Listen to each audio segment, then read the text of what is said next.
রাতের বেলা হাট লেগেছে আটঘরিয়া বাজারে। বিশেষ করে এখন রাত ৩টা বাজে। রাত ৩টার সময় রসুন পেঁয়াজের হাট, অনেক বড় হাট লেগেছে আটঘরিয়া এই হাটে।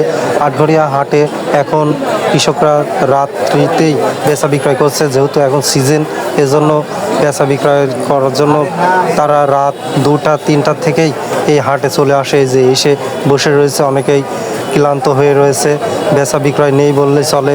আজকে রসুনের বাজার খুবই নিম্নমুখী, অর্থাৎ মানভেদে প্রত্যেক রসুনের দাম 700 থেকে 1000 টাকা কমে গিয়েছে। কালকেও যে বাজার ছিল সর্বোচ্চ 4500 4600, সেই বাজার আজকে 4200 4100 হয়ে গিয়েছে, অর্থাৎ 500 টাকা ডিফারেন্স। এবং আরও যে কোয়ালিটির রসুন রয়েছে, মাঝারি কোয়ালিটির রসুন প্রায় 1000 টাকা ডিফারেন্সে ক্রয় বিক্রয় হচ্ছে আটঘরিয়া হাটে।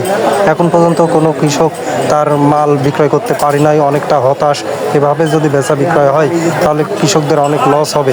কৃষকরা রাত জেগে রাতেই হাট করতে এসেছে, মনে করেছিল যে বাজার যেভাবে ঊর্ধ্বমুখী আজকেও ঊর্ধ্বমুখী, কিন্তু আজকে বাজার খুবই নিম্নমুখী। এত নিম্নমুখী যে মন প্রতি 1000 টাকা, 700 থেকে 1000 টাকা নাই।